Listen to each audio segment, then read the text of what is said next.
Good morning friends. Next lecture છે દ્રષ્ટિગત રોગની અંદર તિમિર. બહુ જ અગત્યનું લેક્ચર. તિમિર એટલે શું? તમ ઉપરથી તિમિર શબ્દ. તો તમ એટલે અંધારું, ડાર્કનેસ. તો જ્યારે આંખની અંદર ડાર્કનેસ આવી જાય વિઝનમાં, લિગ્નાસ એટલે કે complete loss of the vision, પરંતુ જ્યારે ડાર્કનેસ આવે એને તિમિર કહેવાય, અને complete loss of the vision થાય એને લિગ્નાસ કહેવાય.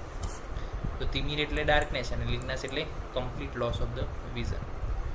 તેની ડેફિનેશન શું છે? તો કે સ્થિતિ જેમાં ધીમે ધીમે વિઝનનો શું થાય? લોસ થાય. આપણે જેવું સાંજ પડે તો કેવી પડે? એકદમ પડી જાય કે 5 વાગે ભાઈ અજવાળું હતું ને ભાઈ 5:30 તો સીધું અંધારું થઈ ગયું 9 વાગે જેવું, એવું થાય? ના થાય. તો તિમિર જેમ સૃષ્ટિમાં પણ કઈ રીતે વધે? ધીમે ધીમે વધે. સાંજથી ધીમે ધીમે રાત થાય. એ જ રીતે આપણા શરીરની અંદર પણ ગુણ ધીમે ધીમે જ વધે. કારણ કે યથા શરીરે તથા પિંડે, એ જ વ્યાખ્યાને લઈને આપણે ચાલવાનું છે. તો ધીમે ધીમે જે ડિઝીઝમાં વિઝન લોસ થાય અને જે બ્લાઇન્ડનેસ તરફ દોરી જાય એને તિમિર કહેવાય. ડેફિનેશનમાં કીધું કે દ્રષ્ટે પટલમ ચતુષ્ટય અપી, એટલે કે દ્રષ્ટિના ચોથા પટલમાં રૂપ ગ્રહણમ સામર્થ્યમ અનુમાતવ્ય, રૂપ ગ્રહણ કરવાનું સામર્થ્ય છે એવું કહેવામાં આવે છે. દ્રષ્ટિના એટલે કે આંખના ચોથા પટલમાં રૂપ ગ્રહણ કરવાનું સામર્થ્ય છે એવું માનીએ છીએ આપણે, જે રેટાઈના છે એની અંદર. કાલકસ્થી આશ્રિતમ આભ્યંતર પટલમ અપી ગતે દોષ રૂપ ગ્રહણ વિકૃતિ લક્ષણસ્ય તિમિરસ્ય ગતે, એટલે કે કાલકાસ્થિમાં રહેલા અંદરના જે પટલ છે એની અંદર જ્યારે દોષો જાય છે ત્યારે રૂપ ગ્રહણ કરવામાં શું થાય? બાધા ચડે, વિકૃતિ થાય, અને એ લક્ષણ જે છે એને શું કહેવાય? તિમિર કહેવાય છે. તો દ્રષ્ટે પટલમ ચતુષ્ટય અપી રૂપ ગ્રહણમ સામર્થ્યમ અનુમાતવ્યમ અપી કાલકસ્થી આશ્રિતમ અભ્યંતર પટલમ અપી ગતે દોષ રૂપ ગ્રહણ વિકૃતિ લક્ષણસ્થ તિમિરસ્ય ગતે, એટલે કે જે કાલકાસ્થિમાં રહેલું જે પટલ છે એ પટલમાં જ્યારે દોષો જમા થાય છે ધીમે ધીમે, ત્યારે વિઝન જે છે ધીમે ધીમે શું થાય? ઘટે. જે રૂપ ગ્રહણ સામર્થ કરવાની જે શક્તિ હતી એ ધીમે ધીમે ઘટે છે, અને એ રોગ જે છે એને શું કહેવામાં આવે છે? તિમિર કહેવામાં આવે છે. તો એ તિમિરના નિદાન, એની સંપ્રાપ્તિ જોઈએ આપણે. તો નિદાન સેવન કરીએ. નિદાન એવું છે કે એજ વાઇઝ છે, અને દોષ પ્રકોપ થાય નિદાન સેવનથી. ઉધ્વ ચતુર્ગત તરફ ગતિ થાય. અક્ષી પટલ જે છે ચોથું, એની અંદર સ્થાન સંશ્રય થાય. ફર્સ્ટ, સેકન્ડ, થર્ડ પટલગત તિમિર થાય, અને ચોથા પટલગતમાં જ્યારે આ જે છે લક્ષણો જોવા મળે તિમિરના, ત્યારે લિંગ નાશ થાય. એટલે આમાં કેવું છે? જુઓ, ફર્સ્ટ પટલમાં હશે તો થોડો લોસ થશે. સેકન્ડ પટલમાં જ્યારે દોષો જશે થોડો વધારે લોસ થશે.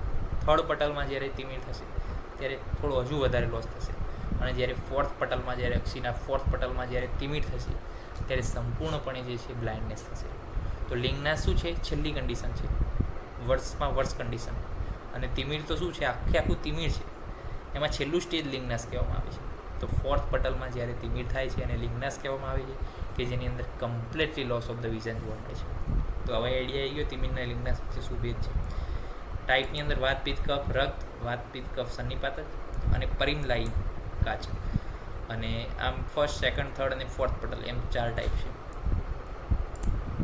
તો વાત કરવી છે ફર્સ્ટ પટલગત તિમિર, કે જે પહેલા પટલની અંદર વાત કરવી છે આપણે, કે જ્યારે દોષો જે છે આંખની અંદર પહેલા પટલમાં સંચિત થાય છે, જમા થાય છે, ત્યારે શું થાય? તો શિરા વીરપી સંપ્રાપ્યમ વિગુ અભ્યંતરે પૃષમ, એટલે કે આભ્યંતર પટલમાં જ્યારે દોષો શિરામાં જ્યારે જોવા જાય છે. પ્રથમમ પટલમ દોષા યસ્ય દ્રષ્ટો વ્યવસ્થિતમ, પ્રથમ પટલમાં જ્યારે દોષો હોય ત્યારે તો દ્રષ્ટિ કેવી હોય? નોર્મલ વિઝન હોય.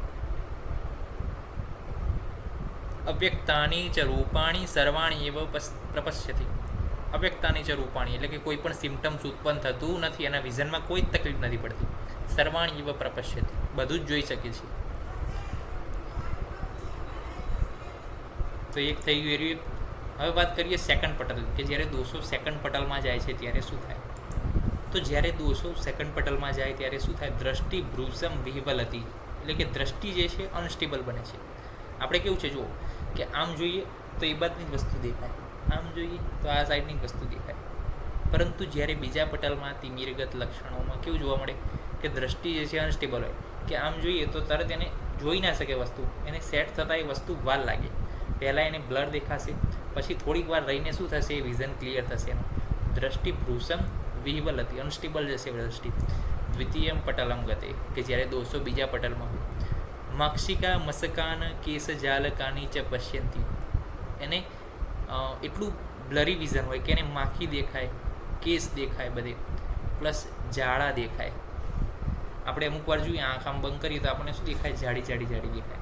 તો એ રીતનું વિઝન એમને જોવા મળે છે. મંડલાની પતાકાંશ્યા મરીચી કુંડલાની છે. પછી એમને કુંડળ દેખાય. મંડળ એટલે કે કુંડળ. પછી પતાકા એટલે કે ધજાઓ દેખાય એમને. પ્લસ મરીચી એટલે કે નક્ષત્ર દેખાય. કુંડલાની એટલે કે વમળ દેખાય. વમળ કેવા હોય? તો પાણીની અંદર આપણે પથરો નાખીએ અને જે રચના થાય છે ગોળ રાઉન્ડ એવું જે છે આપણને વિઝન થાય ત્યારે ક્યારે? કે જ્યારે તિમિરના દોષો બીજા પટલમાં હોય. પરિપ્લવાંશ વિવિધાનમ એટલે કે બધું આજુબાજુ તરતું હોય એવું લાગે. વર્ષમ અભ્રમ તમાશી છે. વરસાદ પડેલો એવું લાગે. તમાશી એટલે કે અંધકાર હોય એવું લાગે. દૂરસ્થાન્યપી રૂપાણી મન્યતે છે સમીપત એટલે કે દૂરની વસ્તુ નજીક દેખાય. સમીપસ્થાની દૂરે છે એટલે કે નજીકની વસ્તુ દૂર દેખાય. દ્રષ્ટે ગોચર વિભ્રમાત અને આ બધી વસ્તુઓનો શું થાય? ભ્રમ થાય. ન હોય એવી વસ્તુ દેખાય, હોય એવી વસ્તુ ના દેખાય.